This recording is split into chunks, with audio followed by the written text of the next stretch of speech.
बिस्मिल्लाहिर्रहमानिर्रहीम, अस्सलाम वालेकुम and welcome to silly point. मैं हूं आपका मेज़बान आसिफ खान और हम बात करेंगे बहुत सारे मौज़ूआत पर, लेकिन सबसे पहले जो टॉप ऑफ द लिस्ट मौजू है वो पाकिस्तान सुपर लीग है। पाकिस्तान सुपर लीग के 11 मुकाबले पूरे हो गए और कराची में होने वाले तमाम मैचेस कल रात ख़त्म हुए और कराची किंग्स ने अपने होम ग्राउंड पे फतह समेटी और पेशावर ज़ल्मी के ख़िलाफ़ 2 विकेटों से फतह हासिल की। आखिरी ओवर तक मैच गया, 147 रन का हदफ था जो बमुश्किल हासिल किया क्योंकि शायद पिच ऐसी थी या एनवायरनमेंट ऐसा था। लेकिन कल ये खुशाइंद बात ये थी कि कराची का नेशनल स्टेडियम बहुत 70% फील्ड, मैं ये कहूँगा सबसे बेहतर क्राउड कराची के मैचेस में आया।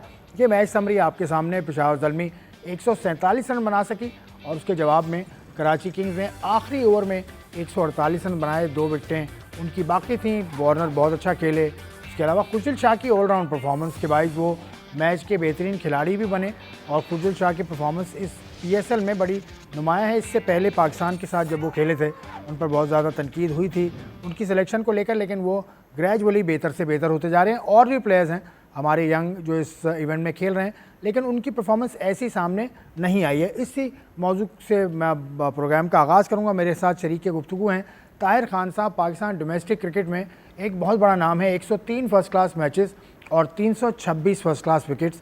ये तो एक तरफ, उसके बाद फिर ये कोचिंग में आ गए और कोचिंग में PIA के साथ रहे। उसके बाद आजकल कराची की विमेन विंग के हेड कोच हैं ताहिर खान साहब। बड़े खुश मिजाज हैं, खुश शक्ल हैं, हीरो लगते हैं। अस्सलाम वालेकुम। वालेकुम सलाम आसिफ भाई, कैसे हैं? खैरियत से? शुक्र अल्हम्दुलिल्लाह। ताहिर भाई कैसे, क्या आजकल असाइनमेंट क्या है आपके विमेन विंग? चले विमेन विंग में आपने कब ज्वाइन किया विमेन को, और अब तक आपने अगर कुछ अपनी चीज़ा अपॉइंट बताइए कि क्या क्या किया। आसिफ भाई तकरीबन 2 साल हो चुके हैं और मैं कराची वुमेन विंग का हेड कोच हूँ और बड़ा ज़बरदस्त चैलेंज है क्योंकि वुमेन क्रिकेट में कभी भी हमने कोचिंग नहीं की थी, क्योंकि उससे पहले मैं मेंस क्रिकेट में कर रहा था। तो मेंस से वुमेन्स में शिफ्ट होना, फिर आपको पता है डिफरेंट प्रोटोकॉल्स होते हैं, फीमेल्स के वे ऑफ टॉक डिफरेंट होता है, आपको डिस्टेंस रखना पड़ता है, इवन आप जो वेयरिंग होती है वो आपको बस सिलेक्टेड करनी पड़ती है। फिर वे ऑफ नेचर उनका जो समझना है ना वो बहुत टिपिकल है एज अ हेड कोच। नाराज होकर तो नहीं बैठ जाती? नहीं, नाराज भी, देखिए नाराज भी होती है as a head coach plus as a आप एज अ फ्रेंड भी आप उनसे बात कर सकते हैं। आपके साथ है ना? जी, जवेरिया रऊफ मेरे असिस्टेंट है। एक्स पाकिस्तान की प्लेयर हैं, बड़ी अच्छी। तो जवेरिया रऊफ के होने से ये आपका मसला तो हल हो जाता है, कम्युनिकेशन तो आप आसानी से कर लेते हैं। बिल्कुल, ये मुझे बहुत प्लस पॉइंट है और जिस तरह से जवेरिया रऊफ मेरा हेल्प आउट करती है और जो उसकी क्रिकेट एबिलिटी है और साथ साथ जो कोचिंग में जिस तरह से वो पॉइंट्स पे हम लोग बाद में डिस्कस करते हैं, क्योंकि जब हम रीजन बेस होती है तो हम इकट्ठा कोच होते हैं और जब आप रीजनल बेस से हट के, जैसे कुछ इवेंट्स ऐसे हुए थे जो हम डिफरेंट टीमों के कोचेस थे, वो एक डिफरेंट एटमॉस्फेयर है और मैं समझता हूँ कि बड़ा अच्छा इनिशिएटिव है और हमें बहुत कुछ सीखने को मिलता है। अभी आपकी जो टीम है रीजन की, वो अभी नेशनल वनडे कप जो हुआ था कोई तकरीबन 2 महीने पहले पिंडी में जिसका फाइनल हुआ था, वो भी जीती है। वो स्टार्स की टीम थी, जो 5 मेंटोर जो PCB ने बनाए थे, स्टार्स, चैलेंजर्स, आप भी इन्वॉल्व थे? उसमें स्टार टीम का मैं असिस्टेंट कोच था और जो हमारा हेड कोच था वो मंसूर अमजद था। तो वो ऑब्वियसली बड़ा ज़बरदस्त इनिशिएटिव था और डिफरेंट टीम थी हमारे पास। बिल्कुल, मैंने तो फर्स्ट टाइम उन प्लेयर्स से मैं मिला था, खासतौर पर जो आप पंजाब साइड के प्लेयर्स कह लें या पेशावर साइड के प्लेयर्स कह लें। कराची वालों को तो मैं जानता था क्योंकि उनके साथ मैं काम कर रहा हूँ सारा, तो वो उनको समझना, उनको बताना, और फिर 50 ओवर की क्रिकेट वो बड़ा ज़बरदस्त थी। चलें 50 ओवर की क्रिकेट, अब T20 में भी नेशनल चैम्पियनशिप होने जा रही है, ये ताहिर ने मुझे अभी ये खबर दी है, इस पर भी हम बात करेंगे। लेकिन पाकिस्तान सुपर लीग पर अपना फोकस शिफ्ट करते हुए मैं शरीक गुफ्तगू करूँगा उबैद अवान साहब को। बड़े सीनियर जर्नलिस्ट हैं, लेट 90s से सहाफ़त में काम कर रहे हैं और हर रोज़ हम नेशनल स्टेडियम में इनसे मिलते हैं। तो कल भी उबैद अवान साहब बैठे थे। अस्सलाम वालेकुम उबैद, कैसे हैं? वालेकुम सलाम आसिफ भाई, ठीक ठाक, खैरियत। ताहिर खान साहब मेरे साथ बैठे हैं, ये भी आपको सलाम कह रहे हैं। कल ताहिर भाई कैसे हैं? कल आप स्टेडियम में थे तो हम ये बात कर रहे थे, बाबर ने जब इनिंग शुरू की थी, पहले मतलब इब्तिदा में 0 पे था वो और LBW की अपील हो गई थी, तो बाबर ने बहुत अच्छा खेला, ठीक है खेला, लेकिन बाबर एज अ कप्तान आपको कल की जो इनिंग कराची किंग्स की उसने बतौर कप्तान उसने मैनेज किया, कैसी कप्तानी की आपके ख्याल में बाबर आजम ने? देखिए आसिफ भाई, बाबर के लिए जो है बहुत सारे लोग बहुत कुछ कह चुके हैं और बहुत सारे एक्स क्रिकेटर्स ने कहा है और इस वक्त भी वो कराची ज़ल्मी के साथ पेशावर ज़ल्मी के साथ काम कर रहे हैं। तो वहाँ पर पाकिस्तान के साबिक कप्तान काम कर रहे हैं इंजमाम उल हक, जो कि बहुत कुछ एक्सपीरियंस रखते हैं और मेरे ख्याल में उन्होंने भी बहुत सारी चीज़ें बताई होंगी। लेकिन जिस तरह से बाबर का कैरियर हम देख रहे हैं इंटरनेशनल क्रिकेट में और फिर PSL में, पहले मैचेस में वो नाकाम रहे और कल के मैच में भी उन्हें 2 चांस मिले शुरू में, जिसका उन्हें फ़ायदा हुआ और उन्होंने एक अच्छी इनिंग खेल ली। लेकिन वो एतमाद और वो चीज़ हमें नज़र नहीं आई जो कि एक पहले हम देखते थे बाबर के अंदर। और उनकी कप्तानी में तो खला हमेशा से हम देखते आ रहे हैं, चाहे वो हम PSL में देखें या इंटरनेशनल क्रिकेट में देखें, किसी भी फॉर्मेट के अंदर, तीनों फॉर्मेट में उन्होंने कप्तानी की है। तो हमें जो है वो काफ़ी सारी गलतियां उनकी नज़र आई हैं। कल जब डेविड वार्नर आउट हुए ख़ास तौर से, तो उसके बाद प्रेशर बहुत ज़्यादा बढ़ाना चाहिए था कराची के ऊपर, लेकिन उस तरह से वो नहीं हुआ और खुशदिल शाह ने आकर जिस तरह से बैटिंग की और संभाला, तो मेरे ख्याल में वहाँ पर बाबर की कप्तानी थोड़ा सा मज़ीद बेहतर होनी चाहिए थी। और अगर वो इम्पैक्ट डालते तो कराची को जो है वो पकड़ सकते थे, क्योंकि आखिरी ओवर तक गेम गया। तो ये मेरे ख्याल में कराची की जीत थी कि वो एक ऐसा मैच जो कि वो हारने वाले थे और वो उससे बाहर आए। तो ये कराची ने अपने नब्ज़ को कंट्रोल किया और अपनी बेहतर एक पैतबली की वजह से वो जीते। अच्छा। लेकिन बाबर जी जी, आप बात मुकम्मल करें अपने, बाबर के हवाले से कुछ कह रहे हैं। जी, तो मैं ये कह रहा था कि बाबर की कप्तानी जो है वो अब देख लें कि क्योंकि 4 मैच खेल लिए ज़ल्मी ने, बल्कि 5 मैच, और सिर्फ 1 जीता है। तो यहाँ नज़र आ रहा है कि बाबर की कप्तानी भी और उनकी बैटिंग भी, दोनों चीज़ें जो है वो कुछ ज़ल्मी के हक़ में नहीं जा रही।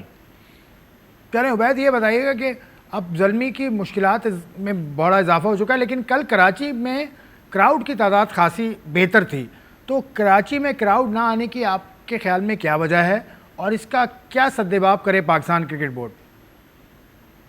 देखिए, कल के क्राउड के हवाले से आसिफ भाई आपने बात की, तो कल का जो क्राउड हमने देखा और मैंने खुद जाकर लोगों से बात की है, काफ़ी जगहों पर, मेन गेट पर भी, जो स्टैंड्स हैं वहाँ भी, जो जहाँ एंट्री थी लोगों की, ज़्यादातर लोग जो है वो बाबर आजम को देखने के लिए आए थे, क्योंकि बाबर के फैंस बहुत ज़्यादा हैं और लोग बाबर को सपोर्ट करने के लिए आए थे, बाबर की बैटिंग को देखने के लिए आए थे। तो उस वजह से कल का क्राउड जो है वो हमें वाज़े फ़र्क नज़र आया, वरना पिछले मैचेस में जहाँ कराची की टीम ने 4 मैचेस से पहले यहाँ खेले, तो उस तरह का क्राउड हमें देखने को नहीं मिला। और दूसरी बात ये थी कि आपने कहा कि इससे पहले वाले मैचों में क्यों नहीं आया क्राउड, तो इससे पहले वाले मैचों में बहुत सारी वजूहात हैं आसिफ भाई। हम देखते हैं कि लोगों को बहुत ज़्यादा मुश्किलात का सामना करना पड़ता है। मैंने कुछ लोगों से बात की कि भाई यहाँ पर आपको क्या क्या मुश्किलात पेश आई हैं। कोई कह रहा है कि मुझे जो है वो आधा घंटा हो गया है चलते हुए, पार्किंग बहुत दूर है और वहाँ से कोई शटल सर्विस नहीं है। उसके बाद बहुत सारे लोग ऐसे हमें देखने को मिले जिन अचानक उनका प्रोग्राम बना कि जी चलो जी आज मैच देखने जाते हैं, लेकिन अब उन्हें नहीं पता कि टिकट कहाँ से लेने हैं। टिकट की एक वैन जो है वो पार्किंग के अंदर खड़ी है और वहाँ पर सैकड़ों की तादाद में लोग खड़े हैं जो कि टिकट लेने के लिए, और मैच ख़त्म हो गया और उनको टिकट नहीं मिले। तो ये चीज़ जो है लोगों ने भी इसके ऊपर तवज्जो दिलाई कि भाई यहाँ पर टिकट बूथ जो है उनकी तादाद बढ़ाई जाए, ताकि जो लोग अचानक आ रहे हैं तो उनको टिकट वक्त पर मिल सके। उसके अलावा हमने देखा कि लोगों से कहा गया जी आप हैंड फ्री नहीं ले जा सकते, आप पावर बैंक नहीं ले जा सकते। भाई घंटों आकर लोगों ने मैच देखना है, उधर लोग अपने वीडियोस बनाते हैं, पिक्चर्स बनाते हैं, तो वो पावर बैंक भी साथ लाते हैं, वो उसके ऊपर भी पाबंदी है। खाने पीने की कोई चीज़ नहीं ला सकते। उसके अलावा एक फैमिली इंटरटेनमेंट वाला जो माहौल होता है वो लोगों को नहीं मिलता, तो उसकी वजह से भी लोग जो है वो बदले। चलें ठीक है उबैद, आपका बहुत शुक्रिया। आपके पास वक्त बहुत कम होता है, मैं तो आपको बुलाना चाह रहा था स्टूडियो, लेकिन हम इंशाल्लाह अगले हफ्ते में आपको जहमत देंगे। आपका बहुत शुक्रिया। उबैद अवान साहब ने बात की। ये बड़ा टची मौजू है ये कि कराची में आवाम नहीं आ रही। हमें बहुत बातें सुनने को मिलती हैं, क्योंकि हमारे दोस्त जो पिंडी से आए हुए थे देखने, वो कह रहे हैं यार कराची में आवाम नहीं आ रही। तो इस मौजू पे भी हम बात करेंगे, और भी PSL से जुड़े मौजूआत हैं और दीगर मौजूआत पर हम बात करेंगे। हमारे साथ रहिएगा।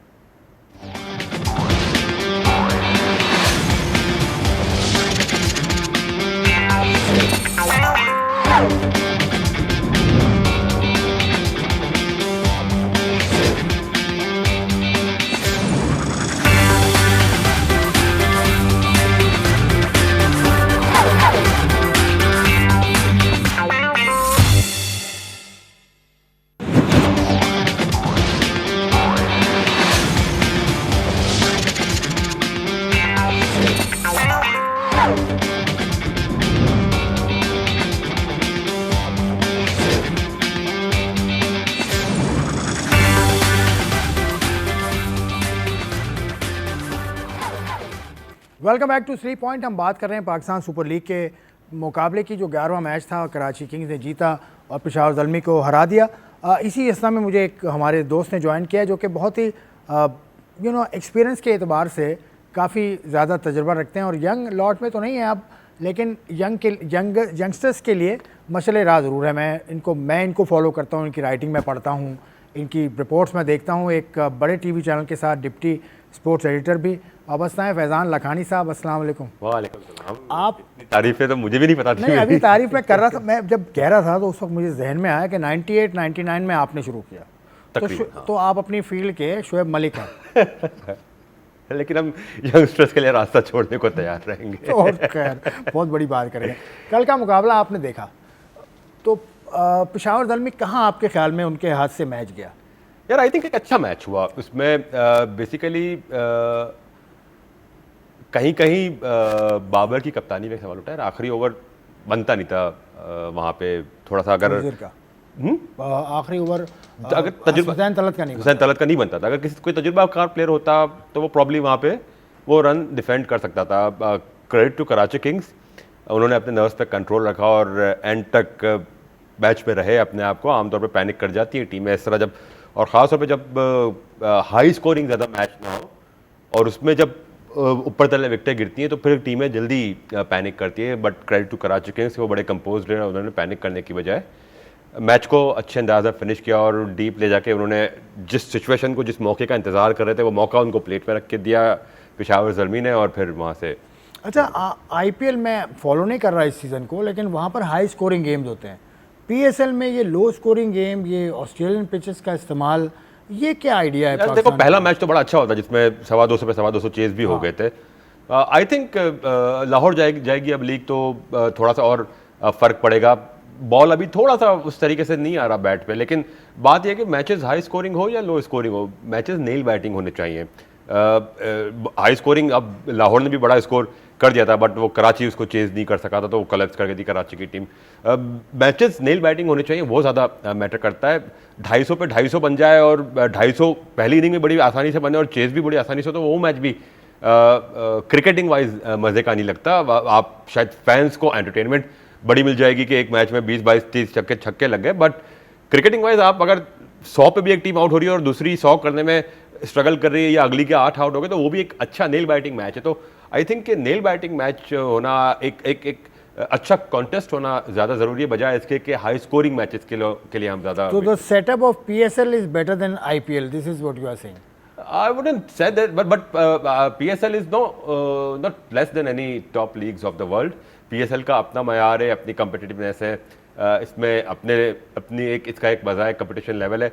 एक चीज़ जो पाकिस्तान सुपर लीग को दीगर लीग से सेपरेट करती है, वो जो पाकिस्तान का लोकल फास्ट बॉलिंग टैलेंट है, वो बड़ा यूनिक है। अब हर टीम के पास आप देखें और हर सीज़न में कोई ना कोई ऐसा यूनिक फास्ट बॉलर आ जाता है सामने जो सबके लिए। अब अली रज़ा ऑल्दो खेलते आ रहे हैं, बट एक फॉरेन प्लेयर्स के लिए एक सरप्राइज एलिमेंट है कि यार पाकिस्तान के पास एक और पेसर तैयार हो गया। तो इस तरह के प्लेयर्स हर टीम के पास मौजूद होते हैं, तो वो चीज़ बड़ा एक पाकिस्तान सुपर लीग को अलग करती है। अगर हम IPL की बात करें तो वहाँ इसके बरक्स बैटिंग का बहुत टैलेंट मौजूद है। आप देखिए पिछले दिनों एक मैच में वो 14 साल का बच्चा आके खेल गया और जो उसने शुरू में ही आते ही जो पहला छक्का लगा, I mean out of this world. और उससे पहले एक और प्लेयर था, I can't recall his name, जो जिसने 30 पे 40 गेंदों पे सेंचुरी कर दी थी। तो वहाँ पे बैटिंग का टैलेंट आ रहा है, हमारे पास बॉलिंग का टैलेंट आ रहा है, बट जो चीज़ दोनों मुल्कों के स्ट्रक्चरल डिफरेंस है, वो अपने बैटिंग टैलेंट को प्रॉपर ग्रूम कर रही है, उनको प्रॉपर मौके दे रही है। बट हम अपने बॉलिंग टैलेंट को उस तरीके से पॉलिश नहीं कर पा रहे, उस तरीके से उस टैलेंट को हम परफॉर्मर में ट्रांसफॉर्म नहीं कर पा रहे, जिस तरह इंडिया अपने बैटिंग टैलेंट को ट्रांसफॉर्म कर रहा है। अच्छा, आपने पेशावर ज़ल्मी के दोनों एक फास्ट बॉलर है अली रज़ा, उसका जर्नी मैंने भी देखा, अंडर 16 खेला, 19 खेला, शाहीन्स के साथ अभी रिसेंटली गया था। अभी सियालकोट जो फर्स्ट क्लास की चैंपियन बनी है, उसका बेहतरीन बॉलर ये था। इसके अलावा आरिफ याकूब जो लेग स्पिनर है, उसके साथ आपने, मुझे याद पड़ता है कि you identified him and transfer him to, या उसके बारे में आपने PCB को बताया था। जी बिल्कुल, कि हम लोग जब सिटी एसोसिएशन का, जब मैं हेड कोच था जोन 7 का, तो वहाँ पर उससे पहले हमने एक विंटर क्लब क्रिकेट का टूर्नामेंट करवाया था। तो वहाँ ये क्लब से खेले थे और वहाँ पर उन्होंने 5 आउट किए फाइनल के अंदर और मैन ऑफ द मैच हुए। तो वहाँ से इनको पिक किया गया था क्योंकि उसके बाद सीनियर डिस्ट्रिक्ट टूर्नामेंट होता था पीसीबी का, जो 2 डेज़ की क्रिकेट होती है। तो वहाँ पर जब आप नंबर ऑफ ओवर्स जो होते हैं वो 15 to 16 ओवर्स आपने करने पड़ते हैं एक बॉलर ने। वहाँ पर फिर हमने पिक किया, इसको थोड़ा सा इंकरेज किया क्योंकि ये क्रिकेट छोड़ चुका था।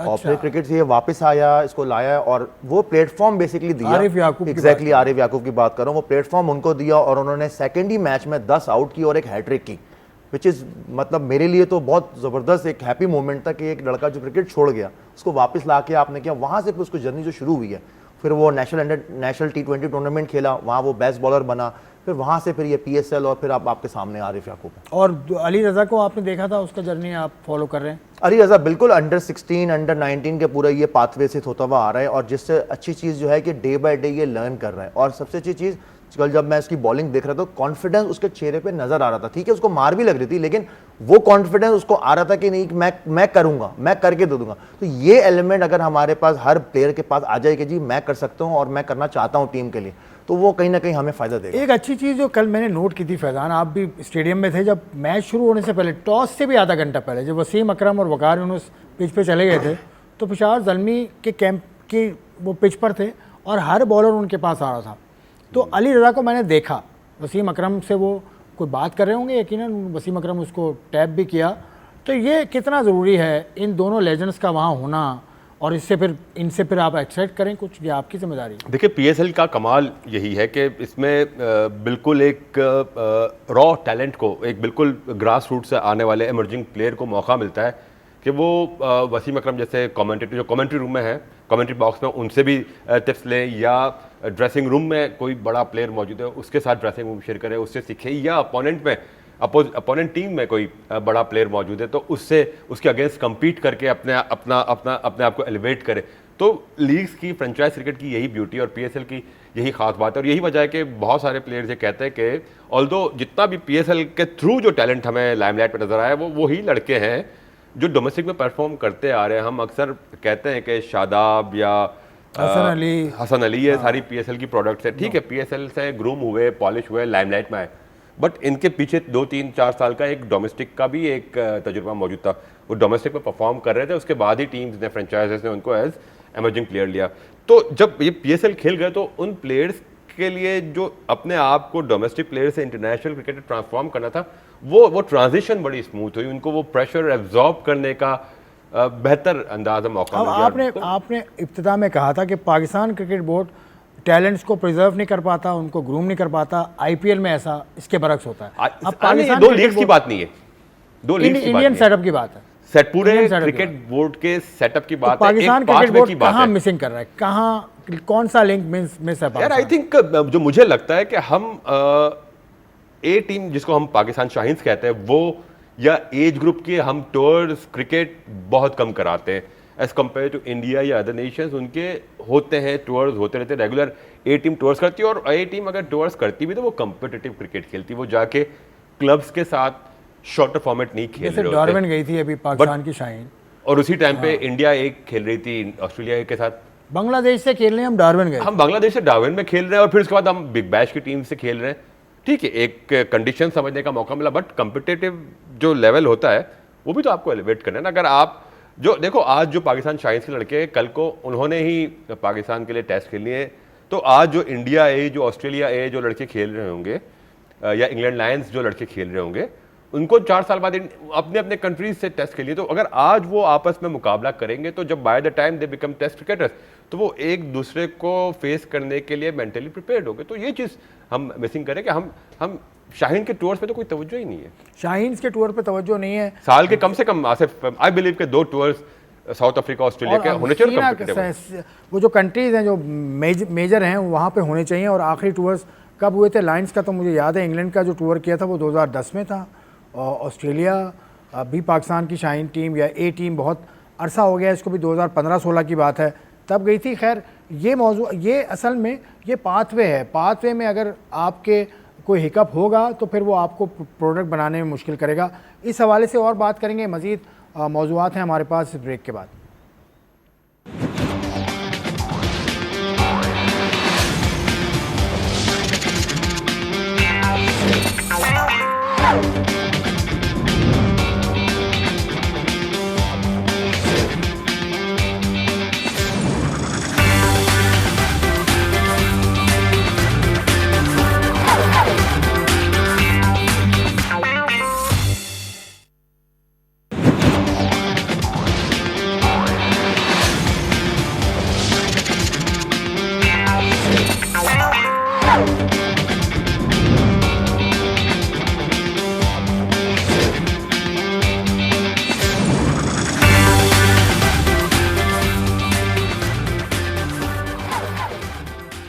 Welcome back to silly point. हम बात कर रहे हैं पीएसएल की, और पीएसएल में खेलने वाले खिलाड़ियों की ए टीम तक हम गए कि पाकिस्तान में जो सेटअप के अंदर जो लिंक मिस है उस पर फैज़ान ने इज़हार ख्याल किया, उस पर हम बात करेंगे। लेकिन पाकिस्तान का इस वक्त बड़ा खिलाड़ी, सबसे बड़ा खिलाड़ी बाबर आजम है। यकीनन कल 50 से थोड़ा पहले वो आउट हो गए, लेकिन शुरू में भी ताहिर आपने देखा उनकी इनिंग में, वो शुरू में वो फंस गए थे लेग बिफोर। वो तो विकेट का बाउंस उनको बचा गया मुझे लगता है। अगर वो नॉर्मल विकेट पे लगते, ये देखें बाबर की इनिंग भी आपके सामने है। बाबर आजम में अगर फ्लॉ है तो वो क्या है ताहिर? देखिए बेसिकली जो हम अगर उनका फ्रंट फुट देखें, इस अभी जो लास्ट एरा में जो उनका प्रॉब्लम आ रहा है, जो उनका जो टो है वो टो टूवर्ड्स मिड ऑफ और कवर की तरफ जा रहा है, जिसकी तरफ से कि जो लाइन ऑफ द बॉल अगर उनको मिडिल में पड़ता है तो वो स्ट्रक हो जाता है उनका पैर, तो वो पैर उनका वापस नहीं आ पाता कि उस लाइन ऑफ द बॉल से हटने के लिए, खेलने के लिए। खासतौर पर जितना भी जो अंदर आने वाला बॉल होगा, अभी आपके स्क्रीन पे आपके सामने जिस तरह से बॉल अंदर आया वो बाकायदा पूरा डिसीव हो गया, तो जब अंदर आने वाला बॉल होगा ना उसको प्रॉब्लम करेगा, क्योंकि जब आपका ball line of the ball straight आ रहा है और आपका टो टूवर्ड्स रॉन्ग साइड जा रहा है तो आप स्टक हो जाएंगे, आपकी बॉडी स्टक हो जाएगी, आपका बल्ला नहीं आ पाएगा, जिसकी वजह से ये बाबर के साथ प्रॉब्लम हो रही है। अगर आप पिछले 2 साल पहले की बाबर की इनिंग्स देखें, उसका पैर कभी भी मिड ऑफ की तरफ नहीं आता था, उसका स्ट्रेट आता था स्टंप्स की तरफ, और वो वेट करता था जब तक बॉल पिच ना हो जाए। अभी थोड़ा सा स्ट्रगल कर रहा है क्योंकि उसको रन्स का तो प्रॉब्लम आ रहा है, वो चाहता है कि मैं रन्स करूं। लेकिन कल जो उसने इनिंग्स खेली है, मैं समझता हूँ थोड़ा सा डिफरेंट टाइप ऑफ पिच था और वहाँ वो फंसा है थोड़ा सा, फिर उसने आगे निकल के 2-3 शॉट्स भी खेले हैं, उसने पूरा ब्रेवनेस भी दिखाई कि रन्स बनाए, तो वहाँ मैं समझता हूँ कि जो एक प्रॉब्लम आ रही है उस मुश्किल पिच से जब ये दूसरे फेज में जाएंगे दूसरी सीरीज में, तो वहाँ उसको फ़ायदा होगा। हम लोग बात करने वाले तो नहीं है क्योंकि हम टेक्निक के एक्सपर्ट तो नहीं हैं, लेकिन आपने बड़े बड़े बैट्समैन देखे हैं, आपको 25 साल से ज़्यादा, 27 साल आपको हो गए काम करते हुए, आपको क्या कमी नज़र आती है? क्रिकेट की टेक्निकल डिसिप्लिन में काम बात नहीं कर सकता, बट असल चीज़ किसी भी प्लेयर के लिए ये होती है, जिस तरह ताहिर भी बात कर रहे थे, जो चीज़ें एरिया आइडेंटिफाई कर रहे हैं। आई एम श्योर कि बाबर के सराउंडिंग और बाबर के साथ इंतजाम जो पाकिस्तान की हिस्ट्री के 2-3 बड़े बैटर्स में से एक है, उनसे बेहतरीन फुटवर्क मेरी अपनी लाइफ में मुझे किसी और का याद नहीं आ रहा। वो उनको बता नहीं रहे होंगे, जब ताहिर यहाँ टीवी पे देख के बात कर सकते हैं तो क्या इंतजाम उनके साथ मौजूद है वो नहीं बता रहे होंगे। असल चीज़ प्लेयर्स की या किसी भी खिलाड़ी को जब वो स्ट्रगल कर रहा होता है तो उसकी सेल्फ रियलाइजेशन बहुत अहम है। क्या बाबर खुद इस बात को रियलाइज़ करे कि वो कुछ गलत कर रहे हैं, उनके साथ कुछ गलती हो रही है या कुछ चीज़ उनको इम्प्रूव करने की ज़रूरत है या कोई पर्टिकुलर एरिया पर काम करने की ज़रूरत है। जब तक एक प्लेयर खुद इस चीज़ को रियलाइज़ नहीं करेगा तब तक वो कभी भी इम्प्रूव नहीं हो सकेगा। आपको याद होगा 2016 वाली सीरीज़ में जब यूनुस खान इंग्लैंड में जब स्ट्रगल कर रहे थे तो उन्होंने अजहरुद्दीन से मशवरा लिया और उस काम आया। उसके बाद आके आप देखें जब, तो ये चीज़ प्लेयर को ओपन होना चाहिए मशवरे लेने के लिए, और ये नहीं सोचना चाहिए कि उनको सब कुछ आता है वो अक्ल खुला है। आप ये रियलाइज़ जिस दिन कर देंगे कि हाँ आपको इम्प्रूव करने की ज़रूरत है, आपको पर्टिकुलर एरिया पे काम करने की ज़रूरत है, तो उसके बाद इम्प्रूवमेंट की राहें खुद ब खुद खुल जाएगी। और अभी कल की इनिंग की अगर बात करें, जिस तरह आपने जिक्र किया, ठीक है वो पहली बॉल पे वो बच गए बॉल के बाउंस की, उसके बाद 2 बॉल बाद वो फॉलो थ्रू पे थे हमजा, तो वरना वो वहाँ कैच हो जाता तो फिर वो ये आज यहाँ बात भी नहीं हो रही थी, यही कह रहे होते थे कि एक और फेलियर हो गया बाबर का। तो कल लकी रहे बाबर एक तरह से, बट अगेन जब चांसलेस और फ्लॉलेस इनिंग खेलेंगे बाबर, चाहे 40 रन की खेले बट चांसलेस और फ्लॉलेस खेलें, फिर जाके हम इस कहेंगे कि वो फॉर्म में वापस आ रहे हैं। बाबर एज ओपनर बेहतर है या वन डाउन? सब ने उसके बारे में कहा कि उसको, और जो कराची किंग्स जिससे वो पहले खेलते थे उन्होंने यहाँ तक कह दिया कि हमने इसको कहा था अपना नंबर नीचे कर लो, तो इसने टी20 में बाबर को ओपन नहीं करना चाहिए। टी20 में वन डाउन है क्योंकि आप को पावर प्ले लूटना है, जो हम बात करते हैं एक फेज आम तौर पर, बिल्कुल नहीं, मेरी लैंग्वेज में कहते हैं ना कि पावर प्ले में जिसने छीन लिया, जिसने ज़्यादा अपना पलड़ा भारी कर दिया वो वहाँ पर है। तो पावर प्ले में अगर आप फायर पावर्स दिखाएंगे तो फिर ठीक है, तो फिर अगर आप पावर प्ले में 6 ओवर में 75 रन करवा सकते हैं अपनी टीम को तो फिर आप ओपनर करें, लेकिन 6 ओवर में 50-60 run is not acceptable in today's T20 until and unless it's very slow moment, slow wicket. अगर आप 6 ओवर में 75, 80, 90 नहीं कर रहे, अब तो टीम्स 6 ओवर में 100 तक करने लग गई हैं। तो आई थिंक आपको अपनी थोड़ी सी, और वैसे बाबर का मैं ब्लेम नहीं करता बाबर को अपने अंदाज से खेलना चाहिए। हम उसको फोर्स नहीं करना चाहिए कि बाबर जो अपने एक स्टाइलिश और मेरिट पर बॉल को खेलने वाले प्लेयर है वो हर बॉल के साथ एक स्लॉगिंग वो शुरू करते हैं। नहीं, that is not Babar Azam game. हम शायद मार धाड़ करने वाला बाबर आजम हमें पसंद भी ना आए। हमें हमें एक स्टाइलिश क्रिकेट खेलने वाला बाबर जो जो जो जो एक दिलकश स्ट्रोक्स खेले वो देखना है। बट T20 में वो दिलकश स्ट्रोक्स खेलने के लिए आपके पास मिडल ओवर्स है जहां आपको स्ट्राइक रोटेट करने की जरूरत है। डेविड वार्नर और कराची किंग्स, कल उनका भी नज़र आया कुछ कि मैं हूं डेविड वार्नर, उसने बता दिया। 4 मैचेस लगे, तो इस तरह से इसी तरह से बड़े प्लेयर्स वापस आते हैं, कुछ रूटीन, कुछ प्रोसीजर, कुछ उन्होंने प्रैक्टिस, कुछ क्या चेंज किया होगा डेविड वार्नर ने?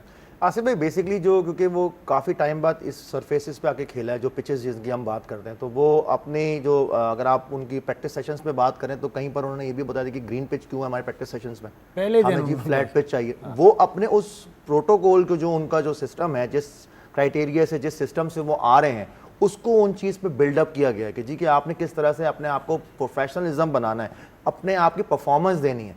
मतलब वहाँ पर ये कहा जाता है कि जी आई विल डू इट, वो कहते हैं नहीं आई कैन डू इट, वो डिफरेंट वे है कहने का। तो जिस तरह से कल डेविड वार्नर ने रनिंग बिटवीन द विकेट की है, सिंगल्स को टूज में डिवाइड किया है, एज अ कैप्टन अगर लीडिंग फ्रॉम द फ्रंट आप इस तरह से आते हैं डिफरेंट। अच्छा, आप उनकी आप अगर टेक्निक देखें तो वो टेक्निक हमें नजर नहीं आई जो डेविड वार्नर की थी। वो पिच से हट रहे थे, वो स्टंप्स से हट रहे थे, क्योंकि उनको पता है कि जी इस पिच पे किस तरह से हमने खेलना है, कहाँ कहाँ गैप्स है, वो गैप्स तलाश कर रहे थे। वो इनसाइड आउट जाके एक्स्ट्रा कवर भी मारा उन्होंने स्वीप भी मारा, पैडल भी खेला उन्होंने, कट भी खेला। तो वो डिफरेंट टाइप ऑफ करे थे कि वो बॉलर को सेटल नहीं होने दे रहे थे। अच्छा, अब अगला जो कराची किंग्स का मुकाबला है उससे पहले विलियमसन आ रहे हैं, केन विलियमसन, तो किसकी जगह लेगा विलियमसन? 4 ही आप खिलाते हैं ओवरसीज प्लेयर्स, तो कौन खेलेगा? देखिए डिपेंड करता है कि किस सिचुएशन में जाके खेलना है, और विलियमसन से ही बात करेंगे ऑब्वियसली इस चीज़ पे, और फिर जो उनका पूरा थिंक टैंक है वो बैठेगा जाके, क्योंकि ये इस वक्त जो उनको 3 विक्ट्रीज मिली हुई है कराची किंग्स को, तो वो नहीं चाहेंगे कि जी यहाँ से कोई ऐसा स्टेप लें जो हम बैक पे जाएं। और विलियमसन का जितना बड़ा नाम है, लेकिन वो क्रिकेट से दूर रहें, क्रिकेट में वापस आने के लिए और मैच प्रैक्टिस के लिए बड़ा डिफरेंट एक टाइम होता है। अब वो ये डिस्कस करेंगे, हो सकता है शायद ये मैच आते ही ना खेलें, अपना वो प्रैक्टिस करें, उसके बाद फिर आके एडजस्ट करेंगे जहाँ उनको बेटर लगता है उनके एडजस्टमेंट। चलो कुछ और बात भी कर लेते हैं। पाकिस्तान क्रिकेट बोर्ड ने इश्तहार दिया भाई, हेड कोच भी चाहिए, टायर वाइज अप्लाई करवा दे फिर। तो कौन आ रहा है हेड कोच, कौन आ रहा है हाई परफॉर्मेंस कोच एकेडमी के पे जो आएगा? I think Aqib is most likely कि वो शायद हेड कोच तो आकिब हाई परफॉर्मेंस कोच जो एकेडमी जो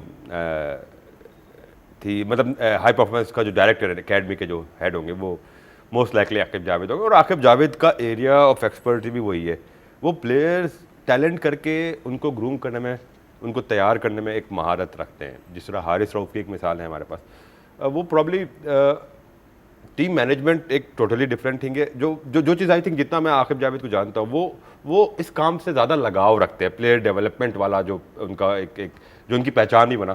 तो आई थिंक एकेडमी का हाई परफॉर्मेंस वाला जो रोल है वो उनके लिए बड़ा मैटर करेगा वहाँ पे वो। और हेड कोच के लिए लेवल 3 होना चाहिए हेड कोच में। और लोकल आ रहा है हेड कोच आपके अंदाजे के मुताबिक, या फॉरेन आएगा इस दफ़ा? यार आई थिंक फॉरेनर्स के साथ जो अंग्रेजी वाला हुआ है, प्रॉब्ली आई थिंक चांसेस कम है कि कोई फॉरेनर इंटरेस्ट ले, बट आप रूल आउट नहीं कर सकते कि कोई फॉरेनर भी आ जाए। प्रॉब्ली आ भी सकता है, 1-2 लोगों से बात इनकी हुई भी है, लोकल भी हो सकता है। माइक हेसन से बात हुई है, मोहसिन नकवी साहब से मिले भी हैं, चले ये भी मैं बात ये कर देता हूँ। मोहसिन नकवी साहब अभी हाल ही में मिले हैं माइक हेसन से, लेकिन वो कोई बड़ा प्लान, अब फैजान हमारा तो काम है, अब खुल के बात कर लेते हैं, उसने कोई बड़ा प्लान पे बात की है?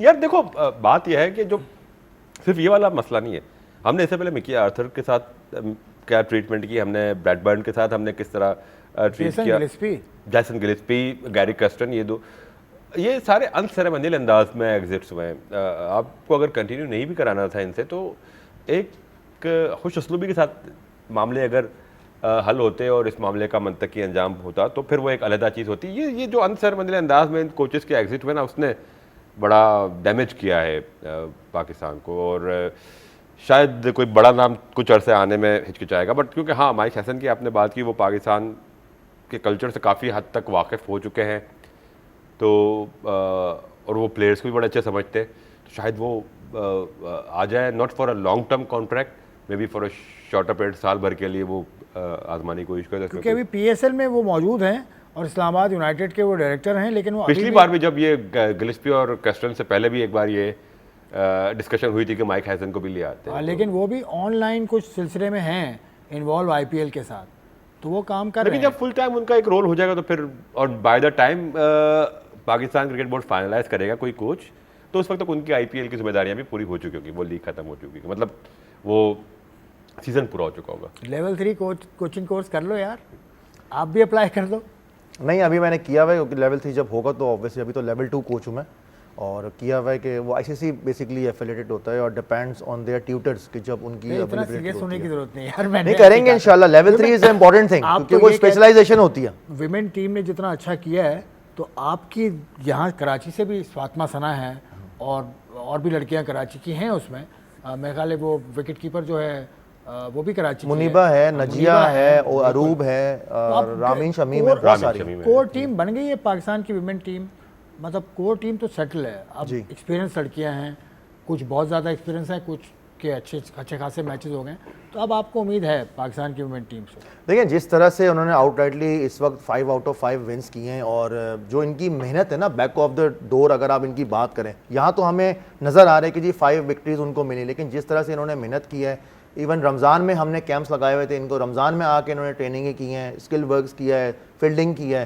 ठीक है, मैंने कहीं ना देखा। कहीं वो चीज़ आती है, मैंने और देखा। आप खुद वहाँ मौजूद भी थे, आए भी थे, और ये देखें ये चीज़ है, और ये उन वुमेंस को देख के जो डिफरेंट जो प्लेयर्स हैं ना, जो एकेडमीज़ की हैं, छोटी छोटी एकेडमीज़ की हैं, वो फिर आइडियलाइज़ करती हैं, फातिमा सना को तो हमने बनना है, हमने रामीन शमीम बनना है, हमने मुनीबा अली बनना है, तो वो सारी चीज़ें, और ये अब खुशाइन बात है कि जो number of players women's Karachi में अब आ गए, वो प्रोबेबली 80-85 के करीब आ चुकी हैं इस वक्त एकेडमी के अंदर हमारी। बहुत अच्छी बात है जी, ताहिर खान साहब ने बड़ी खुशाइंद बात की कि 80 से 85 ख़वातीन अभी भी लाइनअप हैं, और वहाँ होता है वो जो हनीफ मोहम्मद जो हाई परफॉर्मेंस सेंटर है, वहाँ तवील अरसे से वो आमिर इकबाल कोच होते थे पहले, उनसे सलीम जाफ़र भी रहे और भी लोग रहे कोच, तो बड़ा अच्छा है ये, मैंने अपनी आंखों से देखा है। एक ब्रेक लेता हूँ, ब्रेक के बाद I will see you once again.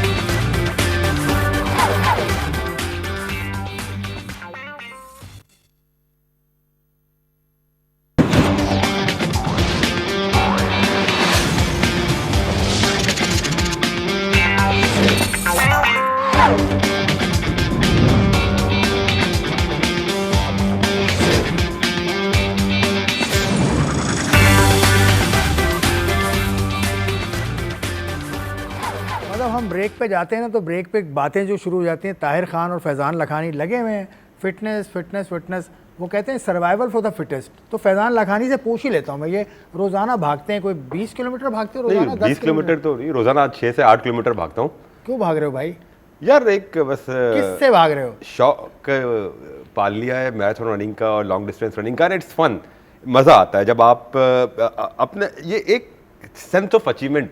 Running जब मैंने स्टार्ट की ना, आसिफ आप चले, आपने मौजूद छेड़ दिया है, तो हमारे दोस्त शोएब निज़ामी ने मुझे इनकरेज किया कि पार्टिसिपेट करो रनिंग में, क्या करो। कराची मैराथन में भी आप गए कराची मैराथन के वो रेस डायरेक्टर थे शोएब निज़ामी, तो उन्होंने मुझे इनकरेज किया कि क्या करो, और जब मैंने स्टार्ट की तो I could not even run for 30 seconds.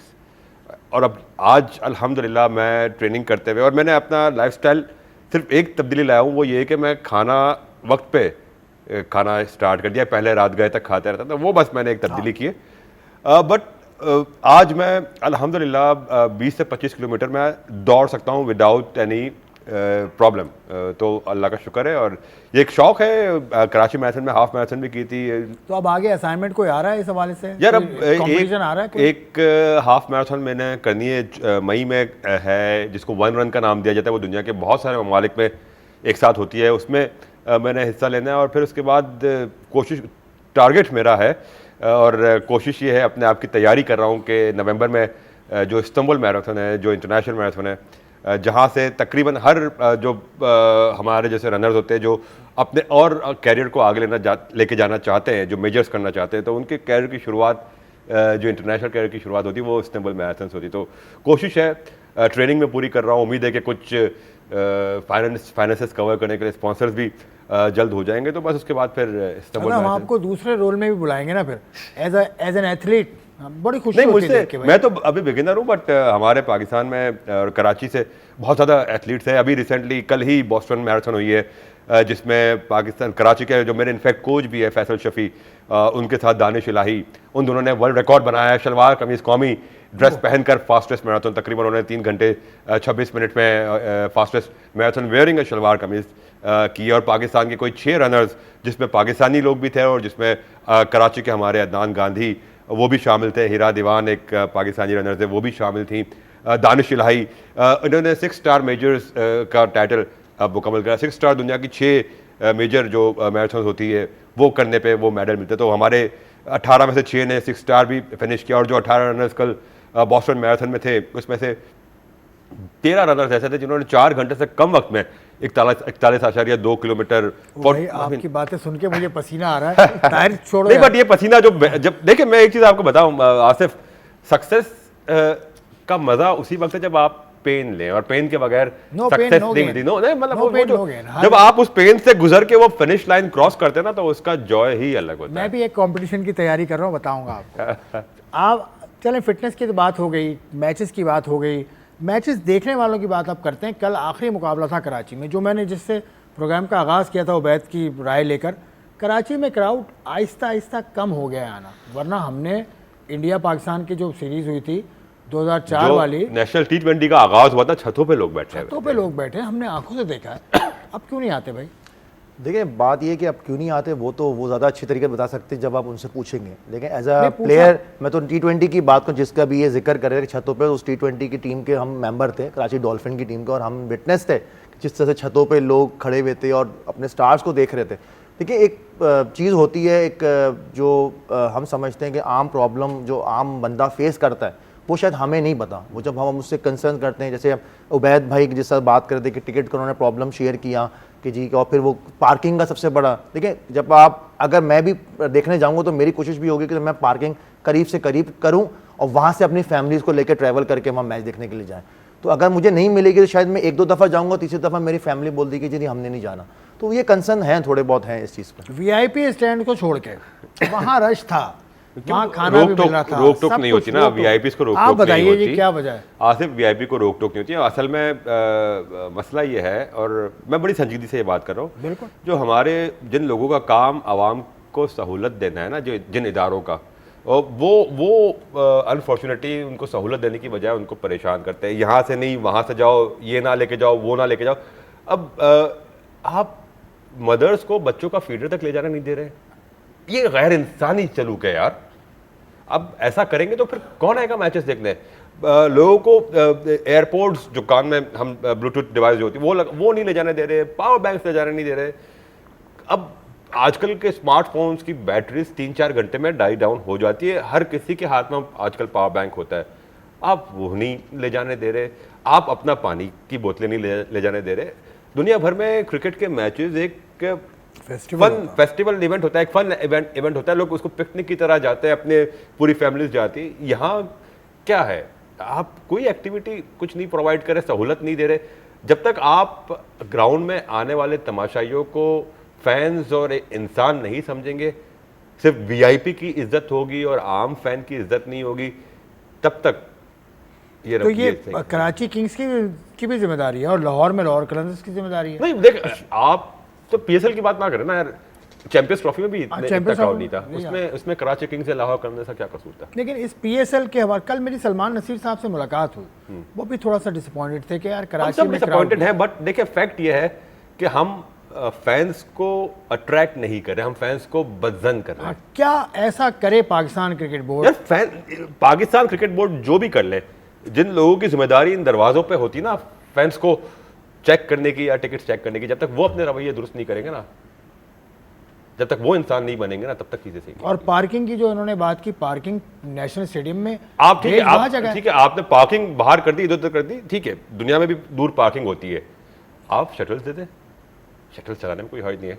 हालांकि मैं इस बात का बड़ा ख्याल हूँ कि हमें भी बहुत ही शौक है कि हम दरवाजे के सामने अपनी गाड़ियाँ पार्क करें। हमारे एक साबिक मेयर ने शहर के एक मार्केट एरिया में पार्किंग प्लाजा बनाया था, लेकिन लोग वहाँ पार्क नहीं करते थे और अपनी दुकानों के सामने पार्क करते थे, और वो ट्रैफिक का मसला आज तक हल नहीं हुआ और वो पार्किंग प्लाजा ज़ाया हो गया। लेकिन जब हम क्रिकेट जैसे इवेंट में, स्पोर्ट्स जैसे इवेंट में आते तो ठीक है, आपको फैंस को फैसिलिटेट करना चाहिए। अगर कोई 6,000 का टिकट, 5,000 का, 3,000 का टिकट ले रहा है तो उसको फिर उसके हिसाब से कंपनसेट भी करना चाहिए। फ्री के टिकट जो लेकर आ रहे हैं उनको खाना पीना भी मिल रहा है, तो ये जो दो तरह का रवैया है ये बड़ा मुझे ये जो लगता है। दो हाँ, एक नहीं, तरह दो का नेशनल रवैया, स्टेडियम, हाँ, 2 नेशनल, और जगह बहुत है नेशनल स्टेडियम में। हमें भी परेशानी होती है, हमारे पास कार्ड है, उसके बाद भी वो पूछता अब है कि नाम मैं क्या है आपको आपका, परसों का कब एक हुआ? मिसाल दूं, मैं परसों की, अब मैं अपना बैग स्कैन कराने की मशीन से गुजार के आ गया और मैं जा रहा था, पीछे से एक पुलिस वाले ने आवाज दी, बैग चेक करा के जाओ।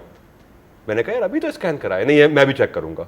I mean what nonsense was that? ऐसा मेरे साथ भी हुआ है। भाई स्कैन कर दिया ना आपने। अब ये एक, मैं एक्रीडेटेड जर्नलिस्ट और मैं मेन बिल्डिंग का एक्सेस मेरे पास था, मैं उस जगह पे अगर एक पुलिस वाले का ये रवैया होता है तो आम जगहों पे क्या होता होगा, फैंस के साथ क्या करते होंगे? ये बड़ा नाजुक सूरत हाल पे लाके छोड़ दिया भाई।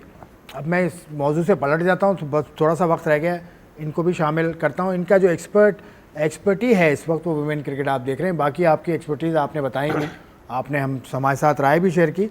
जूनियर लेवल पर टैलेंट कैसा आ रहा है और मुस्तकबिल क्या है पाकिस्तान देखिए वुमेन? अच्छा टैलेंट आ रहा है क्योंकि पाकिस्तान वुमेन खेल तो 97 से रही है, 95 बल्कि 97 98 में वर्ल्ड कप खेला है पहला। आसिफ भाई, बात ये कि जो हाई परफॉर्मेंस सेंटर पे जहाँ पर हमारी कराची वुमेन एकेडमी लगी है, वहाँ पर हम अंडर 19 को भी ट्रेन कर रहे हैं और फिर साथ साथ टैलेंट हंट भी कर रहे हैं, जो हम डिफरेंट छोटी छोटी एकेडमीज़ में जगह जगह पे हम जाते हैं, जैसे PIA क्रिकेट एकेडमी लगी हुई है, कस्टम लगी हुई, और भी जो है वहाँ जाके आइडेंटिफाई करते हैं टैलेंट को, उनको इंकरेज करते हैं कि भाई आएँ आप आके हाई परफॉर्मेंस सेंटर में हमारे साथ ट्रेनिंग करें। साथ साथ PCB आपको जब आप टूर्नामेंट में इंडक्ट होते हैं, अच्छी परफॉर्मेंस पे आपको डोमेस्टिक कॉन्ट्रैक्ट दे रहा है। और जल्दी से बात बता दो, एक कोई टूर्नामेंट अभी शुरू होने वाला है, PCB ने अनाउंस भी किया है, वो अभी तक अनाउंस PCB की तरफ से हुआ नहीं, लेकिन आपके पास इत्तला है। देखिए हमें ये बताया गया है कि आप अपने गेयर अप करें प्लेयर्स को, क्योंकि नेशनल T20 टूर्नामेंट शुरू होने वाला है। अभी डेट्स अभी आई नहीं, लेकिन इन करीब नेक्स्ट मंथ प्रॉबली हो जाएगा। फैजान लखानी बहुत बहुत शुक्रिया Thank you. आपकी आमद का। ताहिर खान साहब आपकी आमद का बहुत शुक्रिया। हमने चलते चलते बात की, जो फैजान ने बड़ी जज्बाती अंदाज में कहा कि ये मसाइल हैं पाकिस्तान में, कराची के जो सबसे बड़ा शहर है पाकिस्तान का, उसमें तमाशाइयों की आमद के हवाले से उसमें किसी की दिल आज़ारी हुई नहीं होनी चाहिए। ये जेन्युइन मसाइल हैं जो हम रोज़ वहाँ अपनी आंखों से देखते हैं। ये भी और पाकिस्तान सुपर लीग के मुकाबले तो जारी हैं। लाहौर खेलेगा आज मुल्तान से। आप अपना ख्याल रखिएगा। खुदा हाफ़िज़।